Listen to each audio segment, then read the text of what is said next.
రూపం దృశ్యం లోచనం దృక్ తదృశ్యం దృక్తుమానసం దృశ్యాదివృత్తయః సాక్షి దృగేవ నతు దృశ్యతే.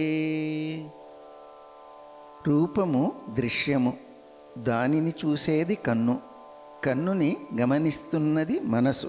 అలాగే కన్ను దృశ్యమైనప్పుడు చూస్తున్నది మనసు అవుతున్నది. మనసులోని ఆలోచనలను దృశ్యముగా చూస్తున్నది సాక్షి. కానీ ఆ సాక్షి దేనికి దృశ్యము కాదు, ఆ సాక్షి కేవలము ద్రష్ట మాత్రమే.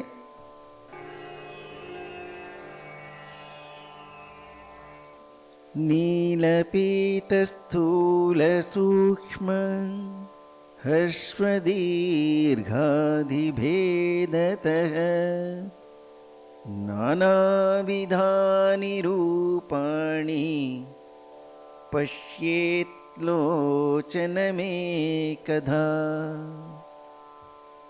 నీలము పసుపు, లావు సన్నము, పొట్టి పొడవు మొదలైన భేదాల వల్ల రూపాలు అనేకముగా ఉంటాయి.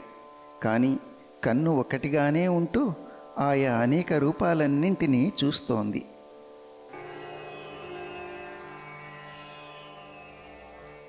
ఆంధ్యమాంధ్యపటుత్వేషు నేత్రధర్మేషు చైకధా సంకల్పయేన్మనస్రోత్ర త్వగాదౌ యోజ్యతాం ఇదం.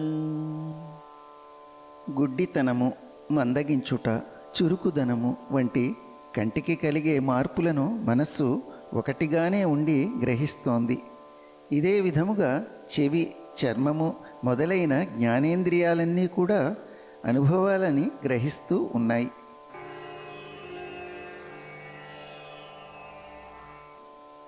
కామసంకల్పసందేహౌ శ్రద్ధా శ్రద్ధే ధృతితరే హ్రీర్ధీర్భిరిత్యేవమాదీన్ భాసయత్యేకధా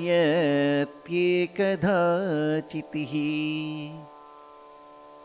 కోరిక, సంకల్పము, సందేహము, శ్రద్ధ, అశ్రద్ధ, ధైర్యము, అధైర్యము, లజ్జ, బుద్ధి, భయము మొదలైన మనోవృత్తులన్నింటినీ చిత్ అనగా చైతన్యము ఒక్కటిగానే ఉండి గ్రహిస్తోంది, ప్రకాశింపజేస్తోంది.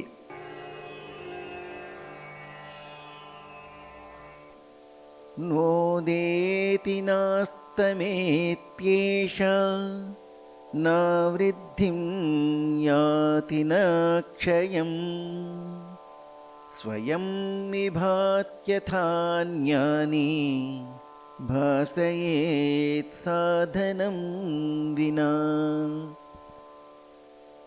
ఈ చైతన్యమునకు ఉదయము లేదు, అస్తమయము లేదు.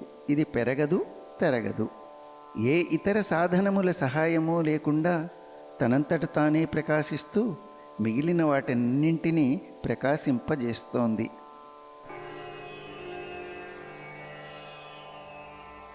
చిచ్ఛాయావేశతో బుద్ధౌ భానం ధీస్తు ద్విధా స్థితా ఏకాహం కృతిరన్యా స్యాత్ అంతఃకరణరూపిణీ.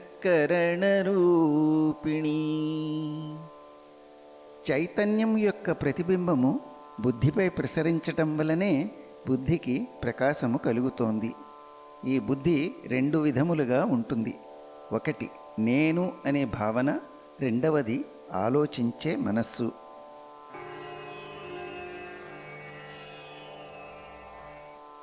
ఛాయాహంకారయోరైక్యం తప్తాయ పిండవన్మతం తదహంకారతాదాత్మ్యాత్ దేహశ్చేతనతాం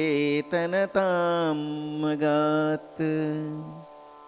ప్రతిబింబ చైతన్యానికి అహంకారానికి ఉన్న ఐక్యత బాగా కాలిన ఇనుపగుండునందు నిప్పు ఇనుము ఒకటైనట్లుగా నేను అనే అహంకారముతో శరీరము ఏకమవటం వలనే జడమైన ఈ దేహానికి కూడా చేతనత్వము కలిగినట్లుగా అనిపిస్తుంది. అహంకారస్య తాదాత్మ్యం చిచ్ఛాయా దేహసాక్షిభిః సహజం కర్మజం భ్రాంతి జన్యం చ త్రివిధం క్రమాత్. నేను అనే భావానికి 3 రకాల ఐక్యతాభావాలు ఉన్నాయి. చిచ్ఛాయతో సహజ తాదాత్మ్యం, ఇది సహజంగా ఏర్పడినది. దేహంతో కర్మజ తాదాత్మ్యం, ఇది పూర్వకర్మల ఫలితంగా ఏర్పడినది.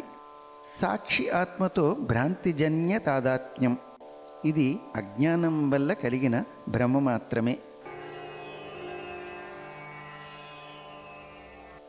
సంబంధినో సతోర్నాస్తి నివృత్తి సహజస్యతు కర్మక్షయాత్ ప్రబోధాచ్చ నివర్తేతే క్రమాధుభే. అహంకారము చిదాభాసాల మధ్య ఉన్నది సహజ సంబంధము. అందుచేత ఆ సంబంధము ఎప్పటికీ విడిపోదు. సాక్ష్యాత్మతో ఉన్న భ్రాంతిజన్య సంబంధము ఆత్మజ్ఞానం కలిగినప్పుడు తొలగిపోతుంది. శరీరంతో ఉన్న కర్మజ సంబంధం ప్రారబ్ధ కర్మ క్షీణించినప్పుడు తొలగిపోతుంది.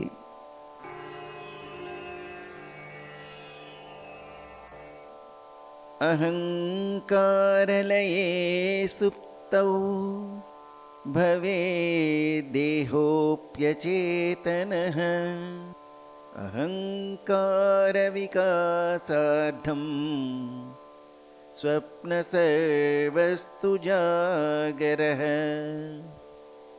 గాఢనిద్రలో అహంకారము పూర్తిగా లయమైపోతుంది. అప్పుడు శరీరం కూడా జడంగా ఉంటుంది.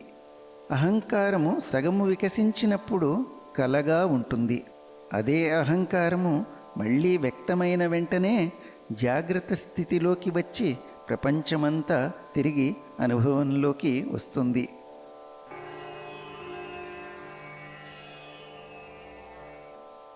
అంతఃకరణవృత్తిశ్చ చితిచ్ఛాయైక్యమాగతా వాసనా కల్పయేత్ స్వప్నే బోధైక్షైర్విషయాన్ బహిః.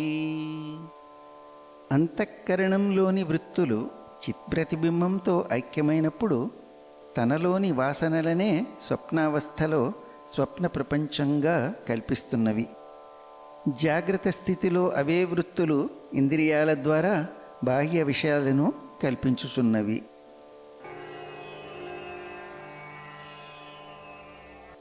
మనోహంకృత్యుపాదానం లింగమేకం జడాత్మకం అవస్థాత్రయమన్వేతి జాయతే మ్రియతే తథా. మనస్సు మరియు అహంకారాన్ని ప్రధాన భాగాలుగా కలిగిన సూక్ష్మ శరీరము స్వభావతః జడమైనది. అది జాగ్రత్, స్వప్న, సుషుప్తి అనే 3 అవస్థలను అనుభవిస్తుంది. అలాగే అది జన్మను పొందుతుంది మరియు మరణానికి లోనవుతుంది.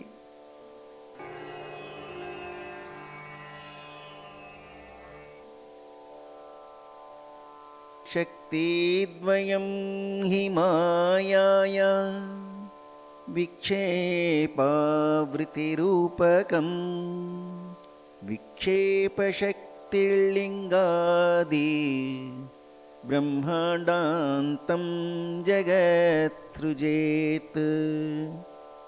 మాయకు వాస్తవానికి విక్షేపశక్తి మరియు ఆవరణ శక్తి అనే రెండు శక్తులు ఉన్నాయి. విక్షేపశక్తి సూక్ష్మ శరీరము నుండి మొదలుకొని బ్రహ్మాండం వరకు సమస్త విశ్వాన్ని సృష్టిస్తుంది.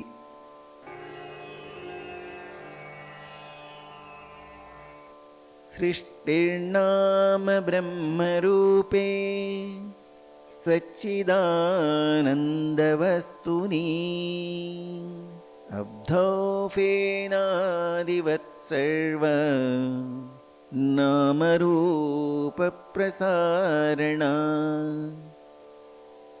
సముద్రంపై నురుగు మొదలైనవి ఉద్భవించినట్లుగా సచ్చిత్ ఆనంద స్వరూపమైన పరబ్రహ్మంపై నశించిపోయే సమస్త నామరూపాలు వ్యక్తమవటమే సృష్టి అని పిలువబడుతున్నది.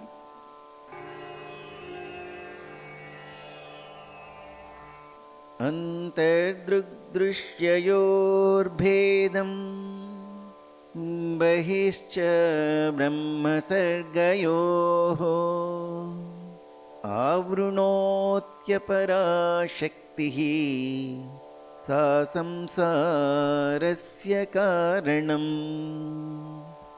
మాయ యొక్క మరొక శక్తి అయిన ఆవరణ శక్తి లోపల చూసేవానికి మరియు చూడబడేదానికి మధ్య ఉన్న భేదాన్ని, అలాగే బయట బ్రహ్మమునకు మరియు సృష్టించబడిన విశ్వానికి మధ్య ఉన్న భేదాన్ని కప్పివేస్తుంది. ఈ ఆవరణ శక్తే సంసార బంధానికి కారణము.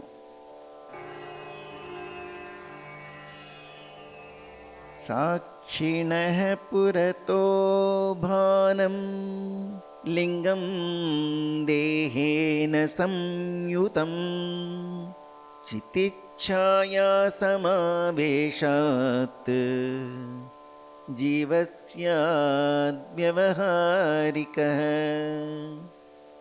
భౌతిక శరీరముతో కలిసి ఉన్న సూక్ష్మ శరీరము సాక్షి ముందు ప్రకాశవంతంగా కనిపిస్తుంది. చైతన్య ప్రతిబింబము ద్వారా చైతన్యవంతమై ఇది ఈ ప్రపంచంలో వ్యవహరించే జీవుడిగా చలామణి అవుతున్నది.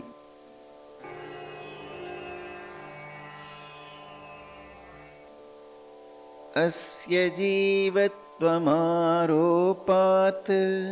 సాక్షిణ్యప్యవభాసతే ఆవృతౌ తు వినష్టాయాం భేదే భాతే పయాతి తత్. జీవుని లక్షణాలు పొరపాటున సాక్షిపై ఆరోపించబడటం వలన ఆ సాక్షి ఒక వ్యక్తిగా కనిపిస్తాడు. అజ్ఞానం అనే ఆవరణ శక్తి నశించి ఆ భేదం అవగతమైనప్పుడు ఆ భ్రాంతి తొలగిపోతుంది.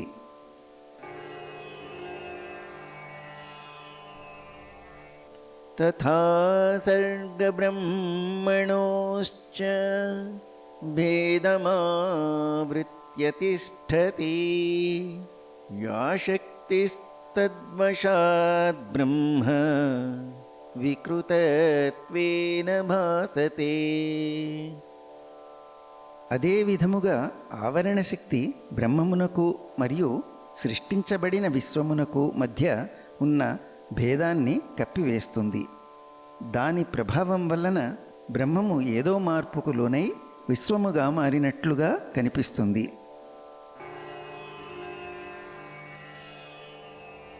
అత్రాప్యావృతినాశేన విభాతి బ్రహ్మసర్గయోః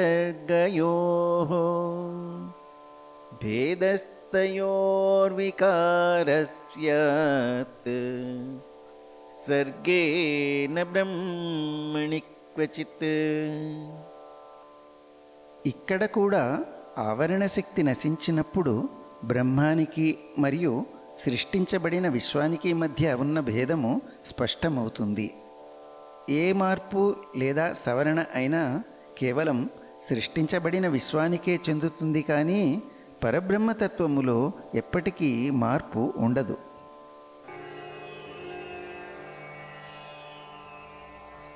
అస్తి భాతి ప్రియం రూపం నామచేత్యం షపంచకం ఆద్యత్రయం బ్రహ్మరూపం జగద్రూపం తతోద్వయం.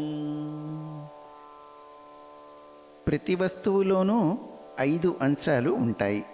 ఉనికి అస్తి, చైతన్యం లేదా ప్రకాశం భాతి, ఆనందం రూపం మరియు పేరు.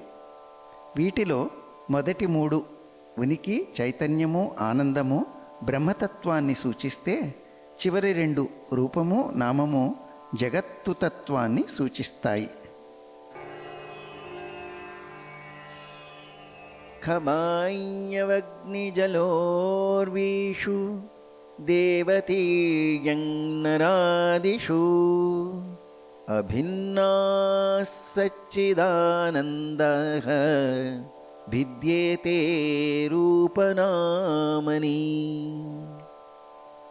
ఆకాశము, వాయువు, అగ్ని, జలము, భూమి, అలాగే దేవతలు, మనుషులు, జంతువులు మరియు సమస్త చరాచర సృష్టి, ఇవి వాటి స్వరూపమైన సచ్చిత్ ఆనందతత్వంలో అన్నీ ఒక్కటే. వాటి మధ్య కనిపించే భేదాలన్నీ కేవలం నామరూపాల పరిమితిలో మాత్రమే. వాటి యథార్థ స్వరూపంలో ఎటువంటి భేదమూ లేదు.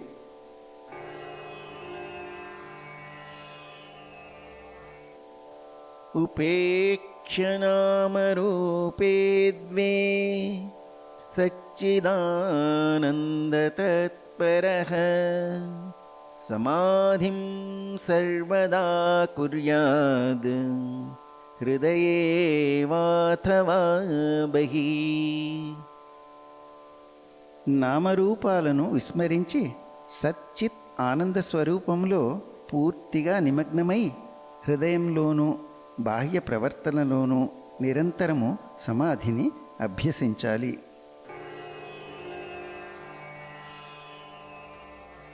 సవికల్పో నిర్వికల్పః సమాధి ద్వివిధో హృది దృశ్యశబ్దానువిద్వేన సవికల్ప పునర్ద్విధా.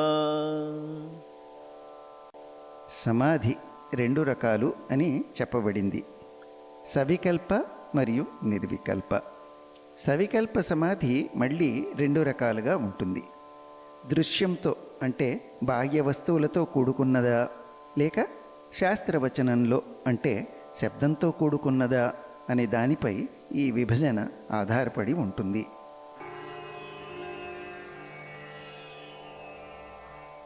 కామాద్యాశ్చిత్తగాదృశ్యా తత్సాక్షిత్వేన చేతనం ధ్యాయేదృశ్యానువిద్ధోయం సమాధి సవికల్పకః. మనస్సులోని కోరికలు మరియు ఇతర మానసిక దృశ్యాలు అనగా గ్రహించబడే విషయాలు, వాటికి సాక్షిగా ఉన్న చైతన్యంపై ధ్యానం చేయడాన్ని దృశ్యానువిద్ధ సవికల్ప సమాధి, దృశ్యంతో కూడిన ద్వైత సంబంధమైన సమాధి అని అంటారు. అసంగ సచ్చిదానందః స్వప్రభో ద్వైతవర్జితః అస్మీతి శబ్దవిద్ధోయం సమాధి సవికల్పకః. నేను అనాసక్తుడను, సచ్చిత్ ఆనంద స్వరూపుడను, స్వయం ప్రకాశకుడను మరియు ద్వైతరహితుడను. అటువంటి శాస్త్రవాక్యాలపై ఆధారపడిన ధ్యానాన్ని శబ్దానువిద్ధ సవికల్ప సమాధి, శబ్దముతో కూడిన ద్వైత సంబంధమైన సమాధి అని అంటారు.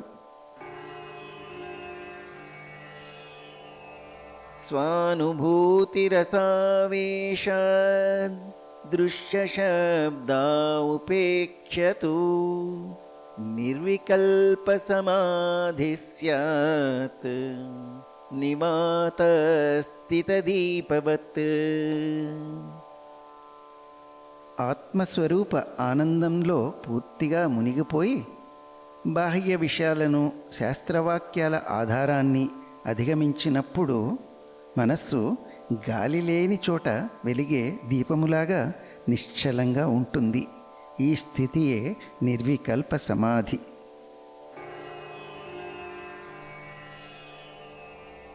హృదీవ బాహ్యదేశేపి యస్మిన్ కస్మింశ్చ వస్తుని సమాధిరాధ్యః సన్మాత్రాత్ నామరూప పృథక్కృతి. హృదయంలో అయినా లేదా ఏదైనా బాహ్య ప్రపంచంలోని ఏ వస్తువునైనా చూసినా దాని పేరు మరియు రూపాన్ని పక్కనబెట్టి అందులో ఉన్న ఉనికి సత్ మాత్రమే గుర్తించి దానిపై మనస్సుని నిలిపి ధ్యానం చేయటమే మొదటి సమాధి. అఖండైకరసం వస్తు సచ్చిదానందలక్షణం ఇత్యవిచ్ఛిన్నచింతేయం సమాధిర్మధ్యమో భవేత్. సచ్చిత్ ఆనంద స్వరూపమైన ఆ పరమసత్యము అఖండమైన ఏకైక తత్వమని ఎటువంటి అంతరాయం లేకుండా ధ్యానించడమే మధ్యమ సమాధి అనబడుతున్నది. బ్రహ్మం మాత్రమే సత్యం. అది అద్వితీయమైనది, అఖండమైనది మరియు సచ్చిత్ ఆనంద స్వరూపమైనది.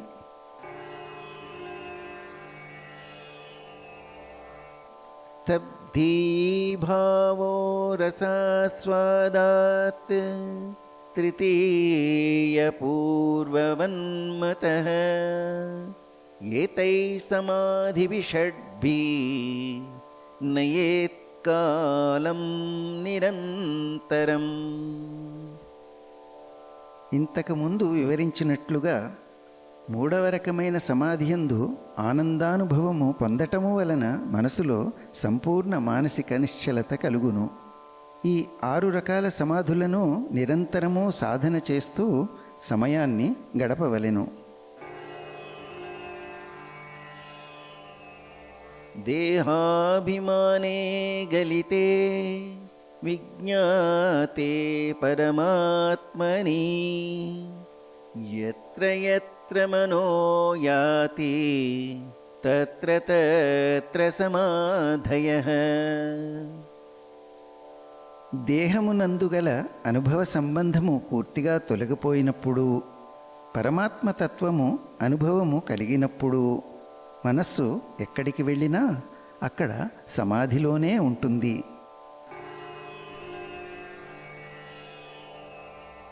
భిద్యతే హృదయగ్రంథిః ఛిద్యంతే సర్వసంశయాః క్షీయంతే చాస్య కర్మాణి తస్మిన్ దృష్టే పరావరే.